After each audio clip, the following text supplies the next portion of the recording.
Hello and welcome to BPTR powered by Abhimanyu IAS. My name is Niharika Walia और मैं आपके साथ में हूं for NABARD grade A. NABARD grade A descriptive examination conduct हो चुका है and there are certain topics जिनके सिमिलर हमारे टेस्ट सीरीज में भी आपको दिखे होंगे if you have attempted to our test series as well. So let's begin what was exactly asked in English descriptive examination of NABARD grade A. So when we talk about the NABARD grade A examination this year, they didn't have any report writing or any other thing. They had only 3 things this year: Pressy, essay as well as letter. ये 3 आपको उसमें देखने को मिलते हैं. Unseen comprehension नहीं था और report writing भी नहीं थी. So let's start with this particular portion of English descriptive analysis. When we look at the paper this year, what has happened is exactly essay topics mein the word limit was 300 words. This is similar to what RBI did in their examination. So then we can talk about that these are all going in a similar manner. They're not 600, 700 words. There were certain students who were writing up to 600, 700 words of essays, but we had to tell them ki no, you need to write it up to 300 to 400 words. So approximately 300 word essay was asked. That means if you इसका मतलब simple ये निकलता है you had enough time to complete the essay, because if the length would have been more, it would have been more time consuming. Lesser length, the challenge was to finish it in that particular area. So if you have gone more than 300 words, up to 330 to 340 words would have been enough. But if you have gone more than that, that can cost you some marks out there. So let's understand what kind of questions had been asked. The trend hasn't been broken yet. The examination of, even when we talk about English, there were questions which were either related to ESI, ARD or the current affairs. This is what they had been doing for years now. तो उनके पिछले वाले भी अगर आप essays देखते हैं, वहाँ पर भी कुछ ऐसा ही हुआ था that the question paper was always aligned towards ESI and ARD. बस आपको यहाँ पर इस बार भी कुछ ऐसा ही दिखेगा. These were the 4 topics which were given in the examination. The number 1 was benefits of the social media platforms for farmers. When it comes about farmers, it's about the ARD area, जहाँ पर उन्होंने एक तरह से cover किया.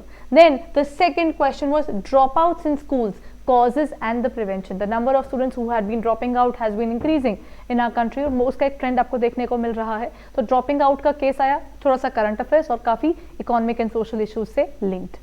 Next point is the workplace diversity and how to promote it. Again, ESI linked. That means they talk about the workplace diversity due to globalization, you can say, or when we talk about the urbanization, people moving from different areas of working together in MNCs and in corporate world, or be it even the government jobs out there. So people are working together, but the very first thing is there's a workplace diversity. How are we tackling it? Are we tolerating it? Are we able to live with it or not? That is the point which you can cover in terms of the workplace diversity and how to promote it. The last one was again economy based question which says contribution of tourism to Indian economy. You can start with the इसकी contribution की बात की जा सकती है कि GDP में tourism का क्या contribution है, or you can talk about the tourism industry opting for the brand ambassadors like I think Priyanka Chopra was there, and then even Amitabh Bachchan is also a particular brand ambassador of a particular state. So every state individually had been working towards tourism industry. You can quote about the area where there are certain countries which had been living on the portion of the tourism industry. For example, Singapore, Maldives. There are so many other areas. The countries entirely, their main source of first earning is basically the tourism industry. And then when we talk about the other area, you can also show an impact of COVID on the tourism industry in our country. Since the COVID hit, the lockdown and the 3-month period where there was no movement in the country, and at the same time tourism industry has been hit all over the world. So how could this entire area be spared in terms of India? So then this is the area which you can cover in terms of the conclusion when you talk about the contribution of tourism to Indian economy. So when we talk about Indian economy, tourism had a good amount of things. If you have the proper statistics in your mind in terms of the tourism industry and their contribution towards the economy. When we talk about the first one, benefits of the social media platforms, जब हम social media platforms की बात करते हैं, for the farmers, you can talk about the green revolution in the beginning. You can talk about how the entire agriculture has evolved over the period of time, starting from an area where good amount of population was by 1947 almost 70 to 80% population was involved in it. Slowly and steadily the percentage of population that has been involved in farming altogether has declined, and but there is still a good amount of unemployment in this area, or disguised unemployment. You can talk about the realities of the farming or agriculture in our country, and then you can talk about social media is able to reach even the deepest and the darkest nook and corners of the country, and that is because of digital inclusion and other things. And then ultimately what has happened is कि हमारे farmers के पास एक नया area खुल गया है जहाँ से वो farming कर पा सकते हैं. There are certain anecdotes which you can use. A particular farmer, due to social media, he comes to know about a specific harvest which can give a yield which can give him at least 1 lakh or 2 lakh specific. There are fruits or vegetables which are so unique that they are sold in the international market, and they are making good money by harvesting those things in the country within. So then you can talk about a particular example that person came to know because of the social media. They are able to get themselves aware about what is happening in the market. So there are many things which you can cover. Benefits of the social media platforms of for the farmers. कुछ social media based question ये हमारे test series के अंदर भी हमने आप लोगों के लिए introduce किया था, and the platform had been prepared in such a way कि वो आपके लिए already आपको इस तरह के पेपर के पैटर्न के लिए ऑलरेडी प्रिपेयर करता था. देखिए सोशल मीडिया प्लेटफॉर्म के अंदर you can talk about how the various areas are spreading the information among the farmers, and more farmers are becoming aware about that. आप फार्मिंग के रिगार्डिंग बात कर सकते हैं. सोशल मीडिया के अंदर कितने लोग धीरे धीरे आगे जुड़ते जा रहे हैं. स्टैटिस्टिक्स दे सकते हैं कि किस तरीके से हमारे कंट्री के अंदर फार्मिंग में एक एवोल्यूशन आनी शुरू हुई है. और बाय द टाइम आप इसको एंड करते हैं, यू कैन टॉक अबाउट कि सोशल मीडिया प्लेटफॉर्म्स जो है वो काफ़ी हद तक सब जगह पहुंचे, लेकिन अभी भी कुछ ऐसे एरियाज है जहां वो नहीं पहुंच पाए हैं, और कुछ जगहों पर सोशल मीडिया प्लेटफॉर्म्स उतने रिलायबल नहीं है, तो मिसगाइड भी हो जाते हैं फार्मर्स और उनसे उनको प्रॉब्लम्स हो सकती हैं. तो इसके अंदर एंड में आकर थोड़ा सा ग्रे एरिया बताना चाहिए. उससे क्या हो जाता है, when we talk about only the good things, there are certain bad things, उसको हाईलाइट नहीं करना, लेकिन एंड आते आते बोलने कि देखिए if anything has a pro it also has a cone.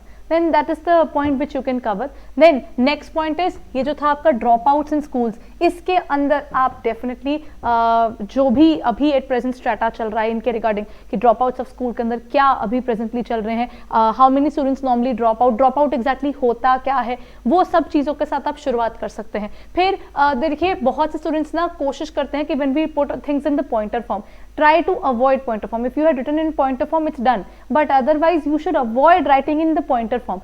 Causes आपके जो है अगर आप उसे एक पैराग्राफ फॉर्म में डालकर नेक्स्ट के अंदर आप प्रिवेंशन को डाल देते हैं और नेक्स्ट में आप कंक्लूजन डालकर चलते हैं, ये आपका जो पूरा फॉर्मेट है वो क्लियरली आप डिफाइन करके चल रहे हैं. ठीक है, that is about the drop outs in the schools. Next, work place diversity and how to promote it.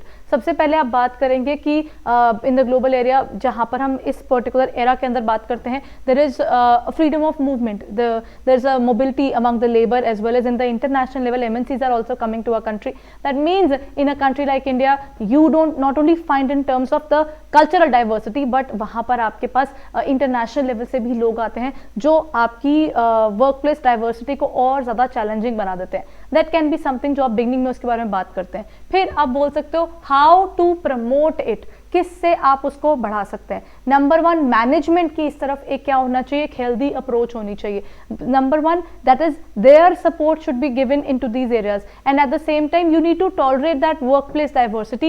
And in case वहां पर कहीं डिफरेंसेस आ रहे होते हैं तो आपको इसको रिस्पेक्ट करके उन लोगों की जो इंटरेक्शन है किस तरीके से रिस्ट्रिक्ट करनी चाहिए. आप कौन कौन से वर्क प्लेस पर एक्सरसाइजेस कंडक्ट कर सकते हैं जिस तरीके से आपकी टीम के अंदर मैनेजमेंट आ सके एक प्रॉपर और डाइवर्सिटी का पॉइंट ऑफ व्यू बाहर निकल सके. And rest you can put people of different diversity into a particular team so that वो उस चीज के साथ में रहते रहते they become respectable towards each others. There are many terms which you can put in terms of social diversity, और इस डाइवर्सिटी का कहीं ना कहीं एक पोर्शन आप डाल सकते हैं in terms of celebrating the festivals within the office tenure. आप ऑफिस के अंदर ही, प्रीमिसेस के अंदर ही रिस्पेक्टफुली उनके डिफरेंट कल्चर को सपोर्ट करते हुए you are working as well. So this is not only going to help you in terms of एक फीलिंग होती है, social belongingness that you develop towards the organization. So organization is no longer a burden to you that you have to go and earn. It becomes another place where you are investing your time. So that means कुछ इस तरह की चीजें आप इसमें add on कर सकते हैं from the point of view of human being a social animal.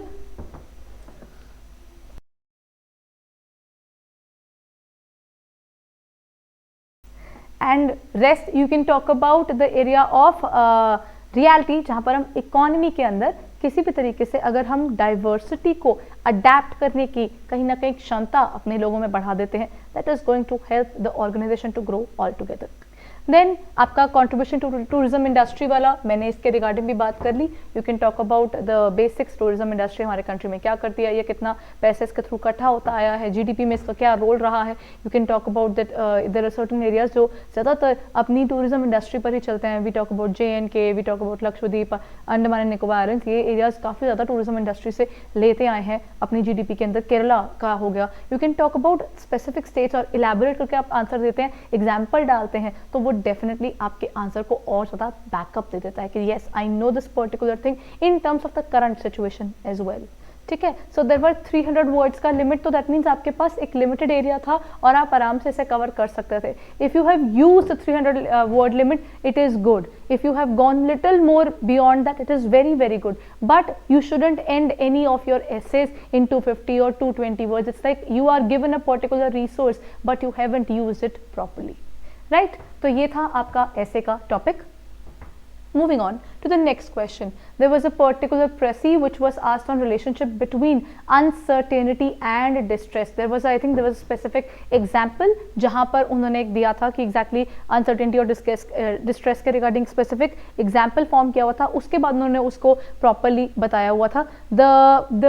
When we talk about this particular topic, uncertainty and distress, that is something which is more or less आज के समय का जो एक mental health issue के साथ में जुड़ने वाली चीज़ है कि देखिए distress is basically linked with the uncertainty, and that's because at this point of time things are becoming uncertain altogether.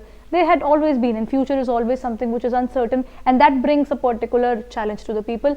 Overall 120 words का इसका word limit था. The word limit is quite good, and the best point is you don't have to work so much कि आप पूरा उसको in depth डालेंगे. 120 words बहुत कम words हैं, तो आप प्रिसाइज होकर छोटे से समराइज्ड फॉर्म में इसको डेफिनेटली एक्सप्लेन कर सकते थे. ज़्यादा वर्ड्स का ना होना कहीं ना कहीं आपके लिए बेनिफिशियल होता है बिकॉज आप उसको क्रिस्प फॉर्म में लिख सकते हैं. ठीक है. ये था आपका second question. And when we talk about the third question, there was letter writing. Letter writing के अंदर आपके पास 3 डिफरेंट लेटर्स थे. एक लेटर था that was write a letter to the editor of the newspaper telling the importance of developing sports infrastructure in India to create more Olympians. So आप ये बात कर सकते हैं कि इसके अंदर this is a letter to editor of a newspaper. So आप उसकी जो बिगनिंग के अंदर आप ये डाल सकते हैं कि इंडिया ओलंपिक्स में अभी एट प्रेजेंट जितने मेडल जीता है टोक्यो ओलंपिक्स 2020 के अंदर, बट बात यह है कि हमारे कंट्री के अंदर सोशल जो स्पोर्ट्स इंफ्रास्ट्रक्चर है वो कहीं ना अभी तक उतना आया नहीं है. क्योंकि जो स्पोर्ट्स इंफ्रास्ट्रक्चर है उसको बिल्डअप करने की रिक्वायरमेंट रहती है.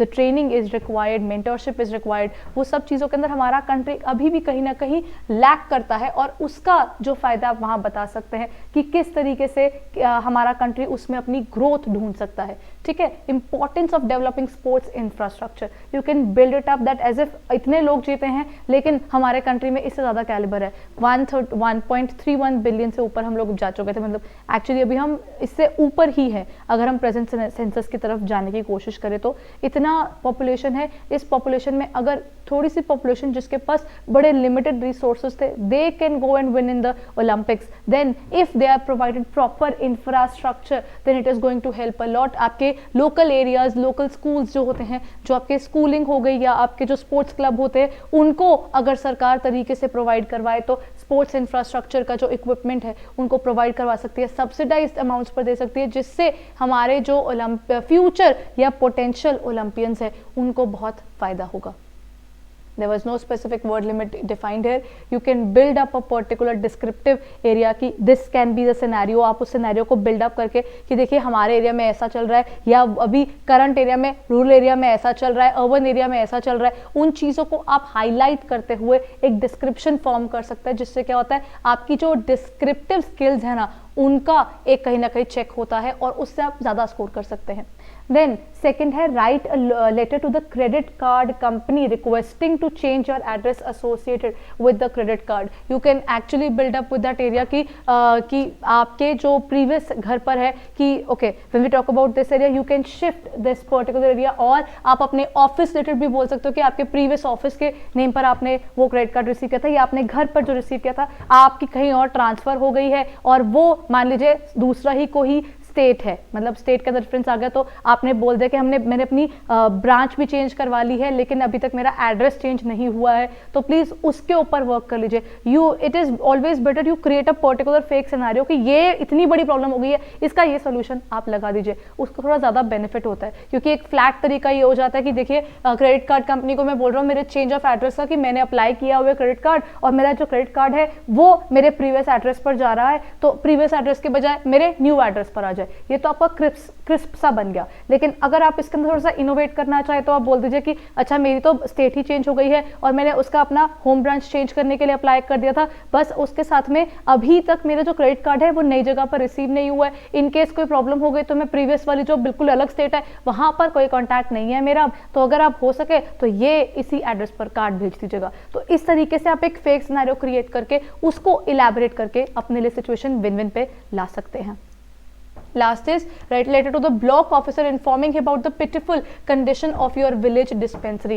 Village dispensary के यहाँ पर आप बात करते हुए बोल सकते हैं कि village dispensary के अंदर जो specific जो doctors है या nurses है या medical equipment है तीनों ही वहाँ पर properly available नहीं होते. In case of any emergency यहाँ के जो specific doctors है they are not able to cater people, ultimately उनको refer कर दिया जाता है. और village dispensary के अंदर आप बोल सकते हो कि यहाँ पर proper even अनहाइजीनिक तरीके से चीज़ें पड़ी हैं, हाइजीन नहीं मेंटेन होते, जिसके चलते कि बहुत से लोगों को कोविड वहाँ से हुआ है या जॉन्डिस बहुत बच्चों को हो जाता है जो वहाँ से निकलते हैं. मोर्टैलिटी रेट थोड़ा सा हाई चल रहा है इस समय पर, 2-3 केसेस आप उसमें कोट कर सकते हैं, जिससे क्या हो जाएगा कि आप अपने जो विलेज डिस्पेंसरी की पोजीशन को हाईलाइट कर सकते हैं कि यहाँ पर ये प्रॉब्लम्स चल रही हैं. या फिर आप ये बोल सकते हैं कि विलेज डिस्पेंसरी के आसपास बहुत सारे एनिमल्स घूमते हैं, रादर वो डिस्पेंसरी के अंदर आ जाते हैं. There are so many points which you can create because it's about a village dispensary and there is no limit to what kind of problems you can write about that are happening in that area, and you are highlighting those